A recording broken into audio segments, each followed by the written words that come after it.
Tired of the everyday routine? Ever dream of a life of romantic adventure?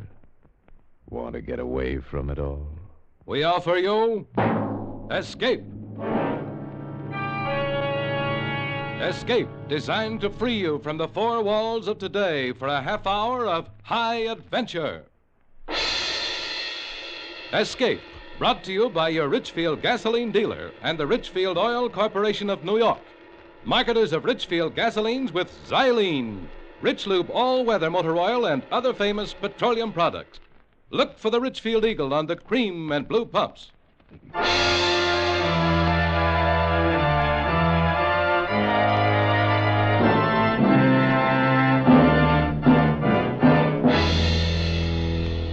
Tonight, we escape to a tropic harbor in Venezuela, and the story of a grim voyage of impending death which started from there.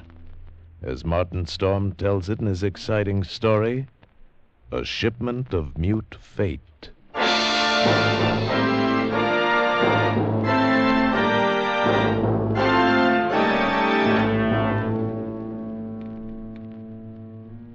I stopped on the wharf at La Guaira, looked up at the gangplank, toward the liner Chankay, standing there quietly at our moorings.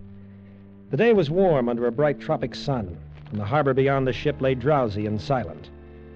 But all at once, in the midst of those peaceful surroundings, a cold chill gripped me, and I shivered with sudden dread of the thing I was doing and was about to do. But too much had happened to turn back now. I'd gone too far to stop. I set the box down on the edge of the wharf, placed it carefully so as to be in plain sight and within gunshot of the captain's bridge. Then I turned and started up the gangplank. I knew what I was going to do, but I couldn't forget that a certain pair of beady eyes were watching every move I made. Eyes that never blinked and never closed, just watched and made it. Oh, pardon me. You startled me, sir. I didn't hear... Oh, why, it's Mr. Warner. Hello, Mother Willis. How's the best-looking stewardess on the Seven Seas? Oh, I'm fine, Mr. Warner. It's nice to see you again. Wait a minute. That's a fine greeting after 2 months. Well, it's just that I'm so busy. Oh, don't believe a word of it. Sailing day's tomorrow. You're simply avoiding me, that's all. Oh, no, really, I'm not. And on the trip down from New York, you said I was your favorite passenger. But I'm on... Here, what's that you're carrying in your apron? Oh, it's nothing. It's just supplies. Supplies, huh? Let's have a look. Oh, no, please, Why, it's a cat. It's Clara, Mr. Warner. Mr. Bowman said I had to leave her ashore, but I just couldn't. Well, who's Mr. Bowman? The new chief steward. Clara's been aboard with me for 2 years, and I just can't leave her here in a foreign country, especially with her condition so delicate and all. Yes, I see what you mean. Well, I hope you get away with it. Oh, you won't tell anyone, huh? Not a soul. Matter of fact, Mother Willis, if I don't get my way with the captain, you and I may both end up smuggling.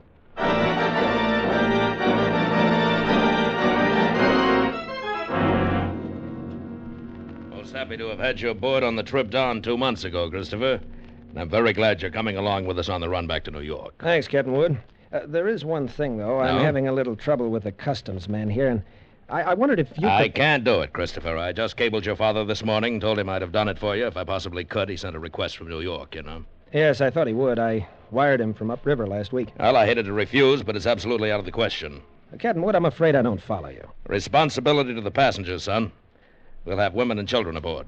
And on a liner, the safety of the passengers comes ahead of anything else. But with proper precautions. Something Captain. might happen. I don't know what, but something might. You've carried worse things, Captain. There isn't anything worse, Christopher. And any skipper afloat will bear me out. No, I simply can't take the chance. And that's final. Final. It wasn't final if I could do anything about it. I hadn't come down here to spend 2 months in that stinking back country and then be stopped on the edge of the wharf. 2 months of it. Heat, rain, insects, malaria. I'd gone clear in past the headwaters of the Orinoco, traveled through country where every step along the jungle trail might be the last one. Sanchez. Si, Senor Warner. Better tell the man to start looking for a place to camp. It'll be dark in a little while. Si, Senor. Very soon we turn to river. Camp on rocks by water. This very bad country. It's very bad country. You've been saying that for 10 days now. Very bad country. Si, Senor Warner. This very bad country. Ah, skip it, will you? For all the luck we've had so far, it might as well be Central Park. Central Park? I don't understand. Never mind. But if we don't find something... Here, what's the matter? Quiet now. Sanchez, what's wrong? There in the path. See? Bushmaster. Bushmaster. The deadliest snake in the world. Bushmaster. Its Latin name was Lachesis mutus. Mute fate. It lay there in the center of the path, an 8-foot length of silent death, coiled loosely in an undulant loop, ready to strike violently at the least movement. Here was the one snake that would go after any animal that walked, or any man. It lay there and watched us, not moving, not afraid, ready for anything. The splotch of its color stood out like a horribly gaudy floor mat lying there on the brown background of the jungle, waiting for someone to step on it. Here was what I'd come 2,000 miles for. A bushmaster. Sanchez! I didn't want that snake killed. He no kill, senor. He gone. Bushmaster very smart, very quick. See bullet in time to dodge. Anyway, he's gone. The only one we've seen in 5 weeks. Oh, we find other. This very bad country. Well, lay off that gun next time. Don't shoot, you understand? Why you say no shoot? You want Bushmaster? Sure, but I want it alive. Nombre Sacristo. Senor Warner, you tell me you want Bushmaster, but you no say alive. You're getting $200 for it. For dead man, what is $200? Tomorrow we go back to Caracas. I'll make it 500, Sanchez. I catch water snake, rattlesnake, any other kind, but I no catch Bushmaster. We go back to Caracas. Sanchez, I'll give you $1,000. It cost me $1,500. But 3 days later, Sanchez brought me the snake in a rubber bag. He was shaking so hard I thought for a moment the thing had struck him. One thing you make sure, Senor Warner. No turn him loose in Venezuela. Because he know I the one who catch him. And he know where I live. All right, Sanchez, I'll keep an eye on him. Tambien he know you pay me to catch him. All the time he watch and wait for you too. You no forget that, Senor Warner, because he no forget. Not ever. Well, after going through all that trouble and danger, I wasn't going to let a pig-headed ship's captain stop me at the last minute. At least not as long as the cables were still in operation between La Guaira and New York.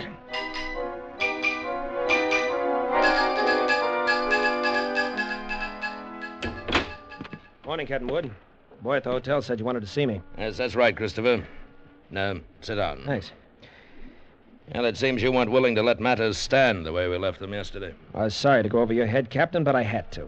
The museum sent me all the way down here for it, and I'm not going to be stopped by red tape. Don't you realize this will be the only live Bushmaster ever brought to the United States? Well, if I had my way... orders are orders. I got a cable from the head office this morning. All right, suppose we talk about precautions. I'll handle it any way you say. Well, it's got to have a stronger box. That crate's too flimsy. Stronger than it looks, Captain. That wire screen on top would hold a wildcat. But anyway, I bought a heavy sea chest this morning. We'll put the crate inside of that. Oh? Well, that sounds all right. It got a lock on it? Heavy padlock. It's fixed so the lid can be propped open a crack without unlocking it. The snake's got to have air, you know. But in dirty weather, that lid stays shut. I'll take no chances. Fair enough. We'll keep the thing in my inside cabin where I sleep. Can't have it in the baggage room. And nobody on board's to know about it, understand? Whatever you say, Captain.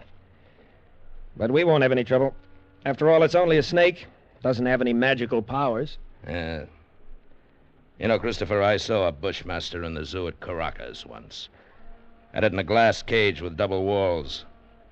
It'd never move. Just lay there and look at you as long as you were in sight. Give a man the creeps. I didn't know they had a bushmaster at the Caracas Zoo. They don't now. Found the glass broken one morning and the snake gone. The night watchman was dead. They never found out what happened. Well, the watchman must have broken the glass by accident some way. The way they figured it, the glass was broken from the inside. We sail in 4 hours.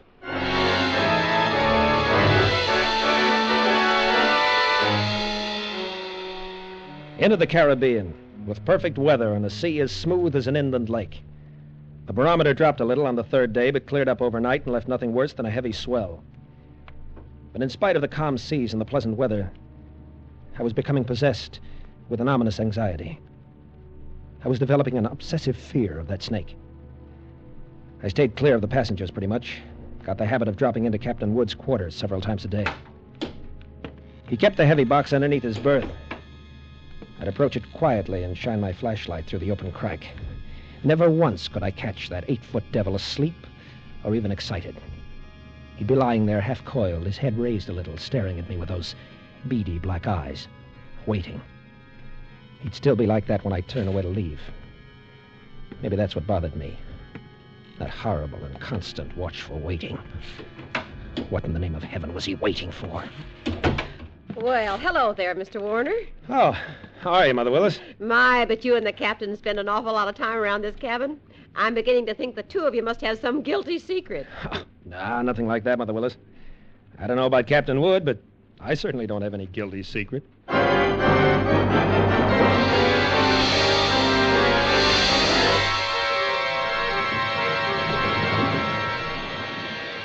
Well, he's running quite a swell out there, Mr. Bowman. Yeah, it's a little heavy, all right, Mr. Warner. Guess the storm passed through to the west of us yesterday when the glass dropped. Think it missed us then, huh? Yeah, that's what the mate figures. Sure stirred up some water, though. This'll put half the passengers in their bunks. Makes it great for my department. 2/3 of them want a steward to hold their heads. They'll keep Mother Willis so busy Hey, look at the size of that wave. What? Great Jehoshaphat, we're going to take it on the port bow. Hang on.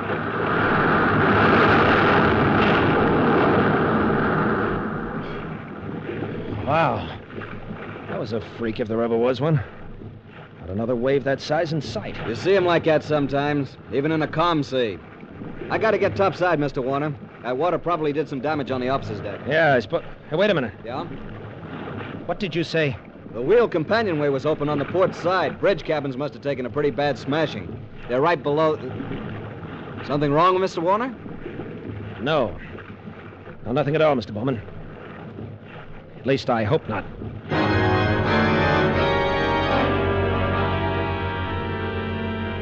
Of course, I knew it was only one chance in 1,000. But the chances against that freak wave were 1 in 1,000, too. I stumbled up the companionway and along the passage to the captain's cabin. Oh, come on in, Mr. Warner. Mother Willis. My, isn't this cabin a mess? I'm trying to get some of these things out to dry. Yeah. I just wanted to check... Where's that box that was under the captain's bunk? Oh, that? Well, I just threw it out on deck here. What? Well, the desk over there slid into it. It was all smashed. But the small box inside of it, what happened to it? Oh, they were both splintered, Mr. Warner. Broke wide open. Oh, no. Why, Mr. Warner, you're white as a sheet. Mother Willis, will you go find Captain Wood? Tell him to come down here immediately. Well, of course, Mr. Warner. I'll go tell him right away. I pulled open the top drawer of the bureau beside me and took out the captain's flashlight and a loaded pistol. Mother Willis had left a mop standing by the door. I put my foot on the head of it and snapped off the handle.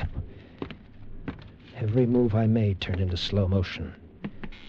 I could hear my own heart beating. Slowly, I started to search the cabin. Sodden heaps of clothing were scattered around on the wet black floor. I punched at them one at a time, holding the gun cocked, the flashlight pointing along the stick. Nothing. I worked around the room, throwing the light into the dark corners. Back of the desk. Under the bunk. And wherever I turned, I could feel those cold, unblinking eyes at my back, watching and waiting. Using the stick, I pushed open the closet door and threw the light inside. Carefully, I poked at the boxes and the junk on the floor. The snake was not in the closet. Inch by inch, I covered the entire cabin. And then I realized the horrible truth. Mother Willis just told me, Christopher. Captain. So it's happened. That's right, Captain. It's happened. I see you found the gun. We'd better start searching the cabin. Captain Wood, I just finished searching it. Then... women, kids, and that thing loose on board. 1,000 places to hide. Heaven help us, Christopher.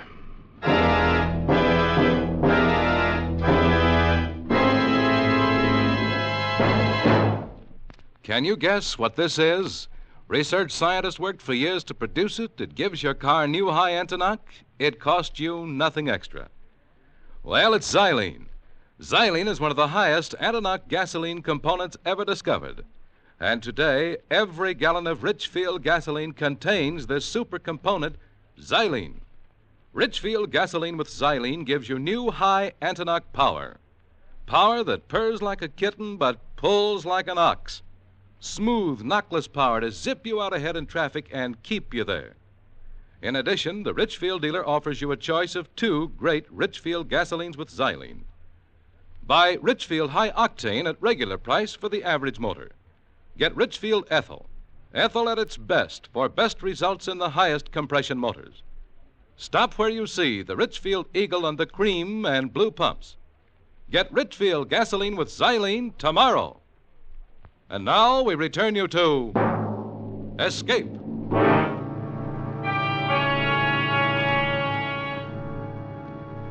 There's no use starting to blame anybody now, gentlemen. I didn't call you officers in here to pass judgment. The thing's done, and that's that. You're right there, Captain. What we have got to do is make up our minds how we're going to handle it. It'd be easier if we didn't have to tell the passengers and crew, sir.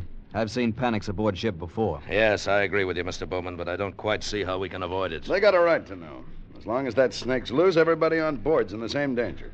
And they all ought to know about it. Captain Wood, that thing is 8 feet long. It can't simply crawl into a crack. Why don't we make a quick search of the whole ship before we spread any alarm? Yes, I've thought of that, Christopher. As far as I can see, the only place it couldn't be is in the boilers or on top of the galley stove. It might have crawled overboard. We can't count on that. We've got to assume it's on the ship somewhere. Well, that could be anywhere.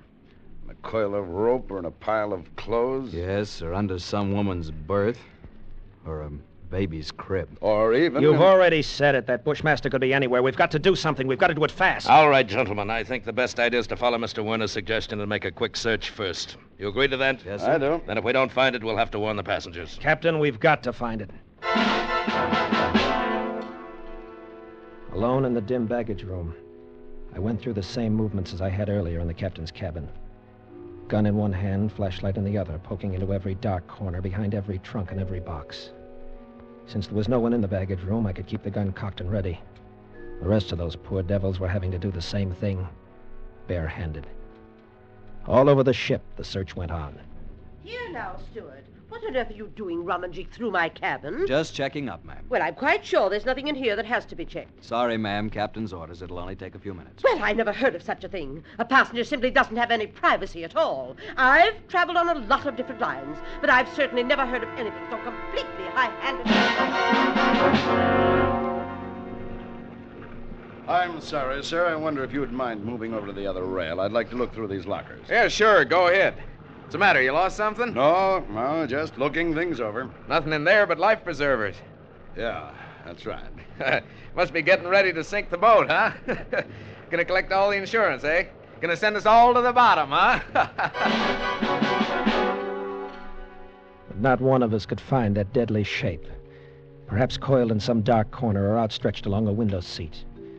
Not one of us caught a glimpse of that horrid head with its beady black watchful eyes.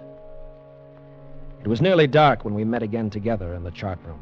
Well, gentlemen, there's no other way around it. We've risked all the time we can. We've got to warn the passengers. But how'll we do it, Captain? Call them all together in the lounge? No. If we did anything like that, we'd be asking for a panic. We'll get one whether we ask for it or not. Pick a few men and go through the cabin decks. Tell them individually, inside their cabins. Watch for any that act like they might cause trouble, and we'll keep an eye on them. Handle the crew the same way. Yes, That's sir. it. Now, as soon as you're finished, arm all the deck officers and start searching again. Our only chance of preventing a panic is to find that snake. The slow nightmare that followed grew worse by the hour. None of us slept. All the ship's officers not on duty kept on with that endless search. Passengers locked themselves in their cabins or huddled together in the lounges, knowing all the time that no spot on board could be called safe. Fear was a heavy fog in the lungs of us all, and every light on the vessel burned throughout the night. Morning came and brought no relief. Terror and tension mounted by the hour. There now, Mrs. Crane, go back to your cabin. The horrid thing's probably crawled overboard in it. No, you're just saying that. You're paid to say it. You don't know. Nobody knows. Now, everything's going to be all right. Oh, if we could only get off the ship, they could fumigate it. Yes, that's what we've got to do. We've got to get off the ship. Mr. Bowman, she's going to jump. No, you don't. Let me go. Let me go. Nice work, Mr. Bowman, nice work. Now get her down to her cabin. And whatever you do, don't turn her loose.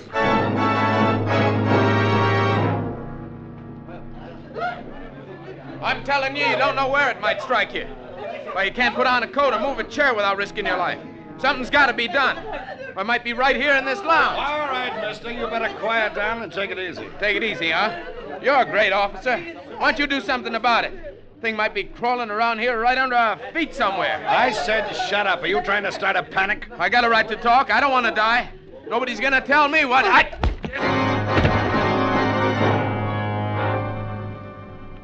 The second night passed, and morning came around again. A gray and rainy day that dragged by with leaden hours. And then night came down again, third night of the terror. Again, every light burned, and the whole ship seethed in the throes of incipient panic. Faced by a horror they'd never met on the sea before, crew and officers alike were on the verge of revolt. Passengers huddled in a trance-like stupor, ready to scream at the slightest unknown sound. At 7 bells, I made my way forward to the chart room and found Captain Wood bent over a desk. Oh, hello, Christopher. Come on in. Sit down. It's got to be somewhere, Captain Wood. It's got to be. Well, I don't know. You could search this ship for 6 months and never touch all the hiding places aboard. Yeah, if we can only hold out for 2 more days, we'll be in port. What's your home office say? Here's the latest wireless from them. Keep quiet and keep coming. What else can we do? You want a cigarette? Yeah, thanks. Yeah. How is it below, Christopher? That's pretty bad. Anything could happen. Yeah. That's why I took the guns away from the men. 1 pistol shot and we'd have a riot on our hands. The whole thing's my fault, Captain Wood. That's what I can't forget. Oh, take it There was easy, only son. one way I could pay for it myself alone. Oh, now, I know how you feel, but it's no more your fault than mine or the man who asked you to bring that snake back alive. Nobody planned this. Now, look, Christopher, I think you'd better try to get a little sleep. Oh, sleep. Mr. Bowman made some coffee down in the steward's galley a while ago. You better go down and get yourself a cup and then rest for a couple of hours. Rest? I can't rest. Christopher, it's not going to help any if you stumble through a hatch half asleep and break your neck. Now, go on and get some coffee. One way or another, we've got to hold out for 2 more days.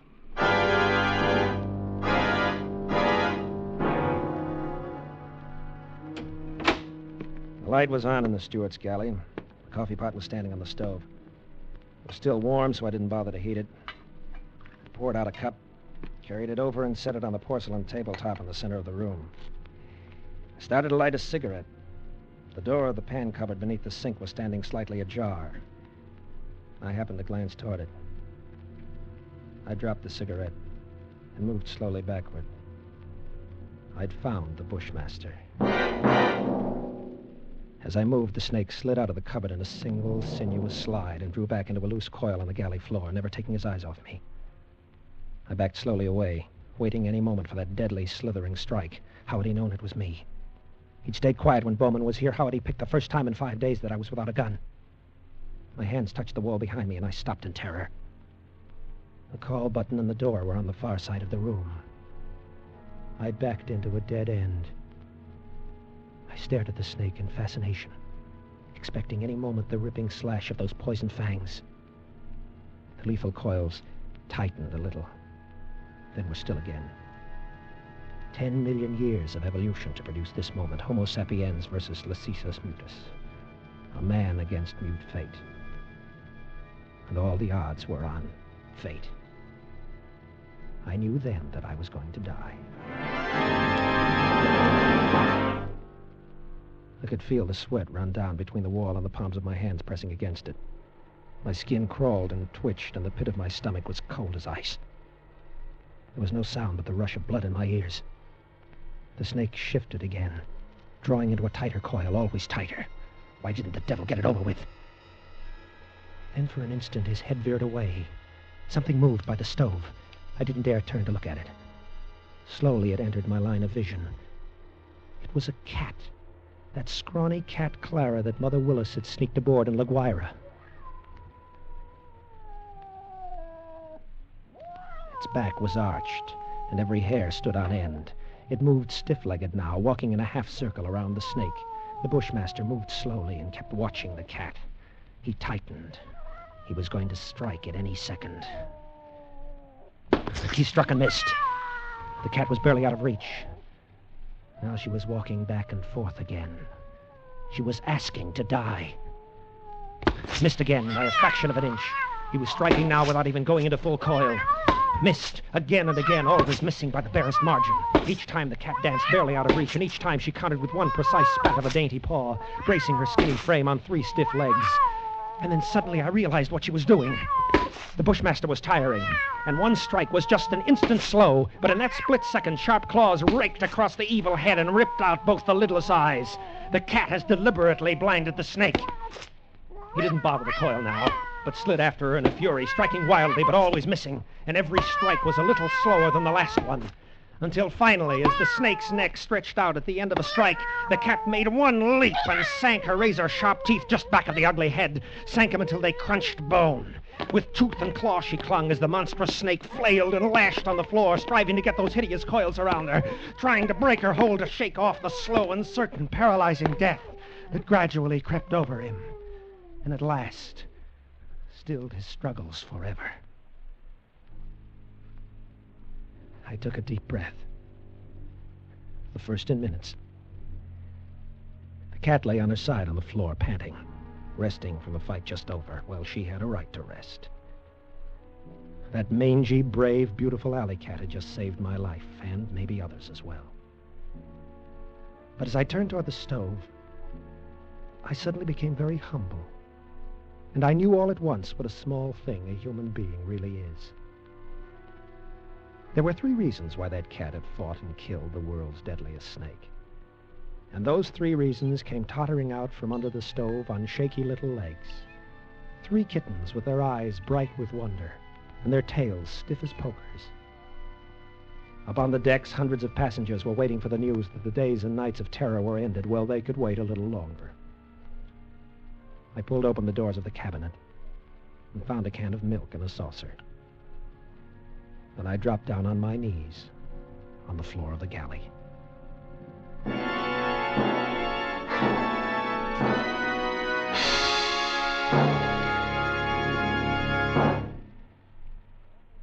In summer heat, when the old sun beats down and the thermometer goes up and up, your car's motor gets really hot. And that can mean trouble, because that searing heat is mighty hard on your motor oil. In summertime especially, you need the protection of oil that holds its body under the toughest driving conditions. You need Rich Lube all-weather motor oil. Rich Lube is refined 100% from the costliest Pennsylvania crude obtainable. Rich Lube is tough. It protects your motor by drawing excess heat away from moving parts and by its great lubricating qualities. Moreover, it contains special chemicals that combat carbon and harmful deposits. It cleans your motor as you drive. So get real motor protection this summer. Ask the Richfield gasoline dealer to change your oil to Rich Lube, all-weather motor oil. Keep your motor clean. Keep your motor young.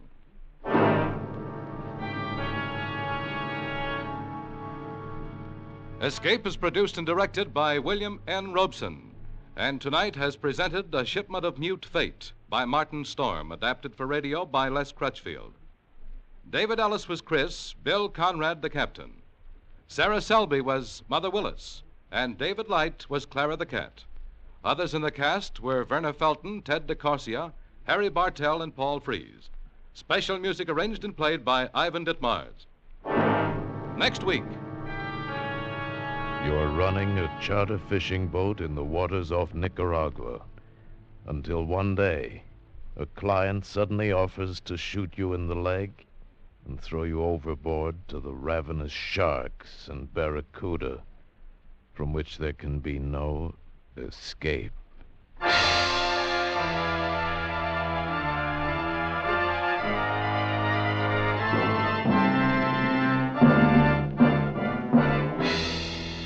Next week at this time, the Richfield Oil Corporation of New York invites you to escape to Central America with a story of murderous intrigue along the tropic coast, as Anthony Ellis tells it in his exciting story, Sharkbait. Be listening. Goodbye then until this same time next week, when once again we offer you Escape. Tom Hanlon speaking over CBS, the Columbia Broadcasting System.